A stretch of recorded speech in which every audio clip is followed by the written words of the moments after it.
संजीव अपने दोस्तों राघव और प्रतीक के साथ बियर बार में बैठकर बियर पी रहा था। संजीव आज बहुत खुश लग रहा था। अरे यार, आज की पार्टी में तो मजा आ गया। तुम दोनों दोस्तों के साथ तो मेरी जिंदगी इतनी अच्छी है कि क्या बताओ कितनी अच्छी है। अरे भाई, अब दोस्ती की है तो जीना मरना सब साथ में। हाँ अरे यार सुनो, जल्दी से एक बियर और ऑर्डर करते हैं ना, एक आखिरी, और उसके बाद ये जश्न यहीं खत्म हो जाएगा। अरे हाँ, क्यों नहीं। वेटर, जल्दी से 2 बियर की बोतल लेकर आओ। आज मेरे दोस्तों को जश्न मनाना है, क्यों? इतने में वहां पर एक बहुत सुंदर लड़की छोटे छोटे कपड़े पहनकर हाथ में बियर की बोतल लेकर उसके पास आती है। ये लीजिए, आपने बियर ऑर्डर की थी ना, मैं लेकर आ गई। क्या बात है यार, इस बार की वेटर तो बड़ी सुंदर है। अब बियर लेकर आई हो तो अपने हाथों से ही पिला दो ना। हाँ, क्यों नहीं, जैसा आप बोलोगे मैं वैसा ही करूँगी। क्या बात है यार, अब तो लगता है रोज यहीं आना पड़ेगा। उसके बाद वो लड़की उन तीनों को बियर सर्व कर देती है।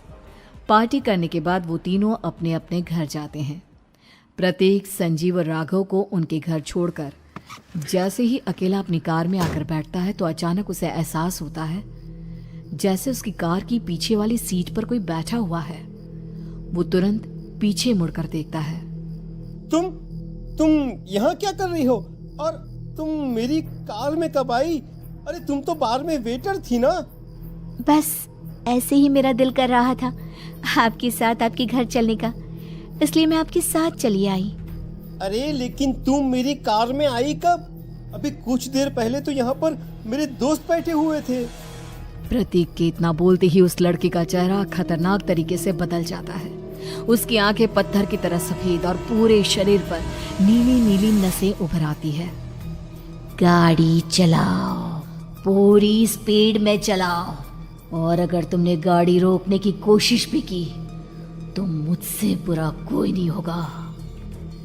डर की वजह से प्रतीक के पसीने छूटने लगते हैं। उसका शरीर बुरी तरह से कांप रहा था।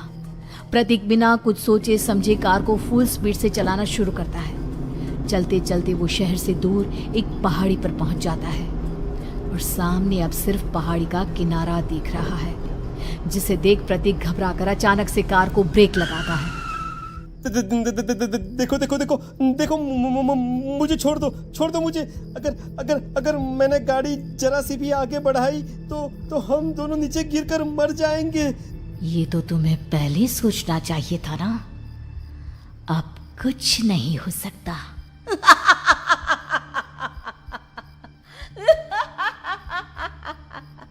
छोड़ दो मुझे। नहीं, प्लीज मुझे छोड़ दो। प्लीज मुझे जाने दो। छोड़ दो मुझे। गाड़ी आगे बढ़ाओ। और तभी अचानक से बिना प्रतीक के स्टार्ट किए उनकी कार आगे बढ़ती है और गहरी खाई में गिर जाती है। उसके चीखने की आवाजें चारों तरफ सुनाई देती है।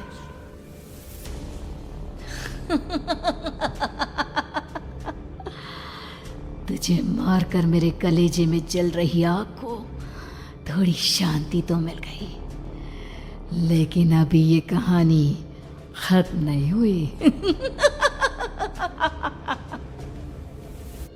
और फिर अगले दिन राघव और संजीव को पता चलता है कि प्रतीक की पहाड़ी से नीचे गिरकर मौत हो गई।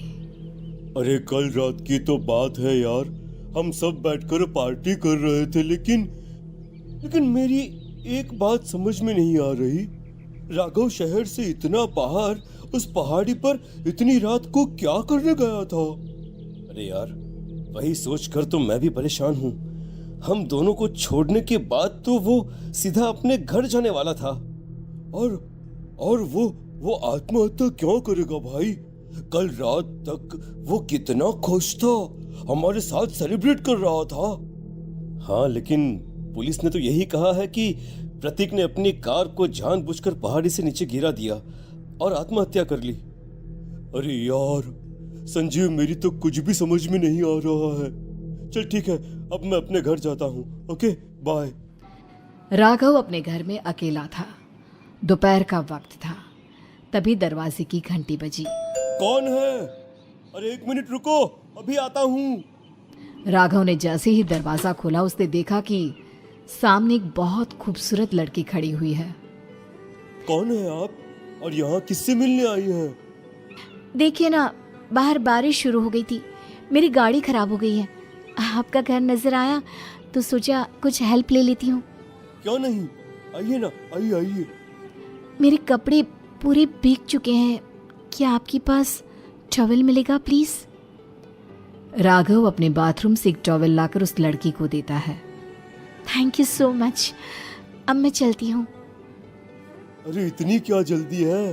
आप चाहे तो बारिश रुकने तक यहाँ पर रुक सकती हैं। हाँ। लड़की ने पलटकर राघव की तरफ देखा। नहीं, मुझे जाना होगा, मेरा काम बाकी है। और वो वहां से चली गई। उस लड़की के जाने के बाद राघव अपने बाथरूम में नहाने के लिए गया और जैसे ही उसने बाथरूम में देखा तो उसका टॉवेल वहीं पर लटका हुआ था। उसने टॉवेल हाथ में लिया तो देखा कि उसका पूरा टॉवेल खून के धब्बों से सना हुआ है। अरे अरे ये क्या? ये टॉवेल तो मैंने उस लड़की को दे दिया था। ये वापस मेरे बाथरूम में कैसे आ गया? और इस पर ये खून के धब्बे कहां से आ गए? राघव ने आईने में देखा तो उसकी गर्दन पर एक बड़ा सा चाकू का कट लगा हुआ था जिससे खून बह रहा था, जिसे देख राघव के होश उड़ गए। हाँ, अरे ये क्या? मेरी गर्दन इतनी ज्यादा कटी हुई है और मुझे दर्द भी नहीं हो रहा है। ये क्या हो रहा है मेरे साथ? राघव घबराकर बाथरूम से बाहर आया और अपना मोबाइल उठाकर उसने संजीव को फोन लगाया। संजीव जल्दी से मेरे पास आ जाओ। मुझे लगता है कुछ बहुत बड़ी गड़बड़ है, जल्दी आ जाओ। उधर से आवाज आई, लेकिन वो आवाज संजीव की नहीं बल्कि एक लड़की की थी। कुछ अजीब नहीं हुआ है, बस तुम्हारी मौत तुमसे मिलने आई थी और तुम्हें मारकर चली गई। अब तुम इस दुनिया का हिस्सा नहीं हो राघव, इसलिए तुम्हें अपनी गर्दन के कटने का दर्द भी महसूस नहीं हो रहा। नहीं, ऐसा नहीं हो सकता, ऐसा नहीं हो सकता। कौन हो तुम? तुम्हारी मौत। अब संजीव के पास खबर पहुंचती है कि राघव ने अपने ही घर में चाकू से गर्दन काटकर आत्महत्या कर ली। ये सुनने के बाद संजीव के होश उड़ गए। वो पसीने से तरबतर हो गया और एक अनजाना डर अब उसके दिल को सताने लगा। संजीव के साथ ही उसका एक छोटा भाई राजीव भी रहा करता था। अपने भाई को इस तरह परेशान देखकर राजीव उसके पास आया। अरे भैया, क्या हुआ भैया? आप इतने घबराए हुए क्यों लग रहे हैं? प्रतीक और राघव की मौत, मेरा मतलब मेरी कुछ समझ में नहीं आ रहा भाई। अचानक से मेरे दोनों दोस्तों ने आत्महत्या क्यों कर ली? अरे वो तो मेरी भी समझ में नहीं आ रहा है भैया। हाँ, हो सकता है कि कोई परेशानी होगी और इसीलिए उन्होंने ऐसा किया होगा। हाँ, लेकिन दोनों की जिंदगी में एक साथ परेशानी और दोनों का इतनी खतरनाक तरीके से आत्महत्या करना, कहीं ऐसा तो नहीं मैं भी मर जाऊंगा? अरे आप ऐसी बातें क्यों कर रहे हैं भैया? वैसे ही मैं इतना परेशान हूँ। जब से अंजलि ने मेरा साथ छोड़ा है तब से सब कुछ बहुत अजीब सा हो गया है। रोज रात को डरावने सपने आते हैं। ऐसा लगता है जैसे अंजलि बार बार मेरे सपनों में आकर मुझे डराने की कोशिश करती है। अंजलि का नाम सुनते ही संजीव की आंखें फट गई और उसके गले में आवाज अटक गई। उसके चेहरे पर घबराहट साफ नजर आ रही थी। कौन थी वो लड़की जिसने प्रतीक और राघव को आत्महत्या की आड़ में मौत के घाट उतार दिया? और कौन थी अंजलि जो बार बार राजीव के सपनों में आकर उसे डरा रही थी? अंजलि का नाम सुनकर संजीव इतना घबरा क्यों गया? इन सवालों के जवाब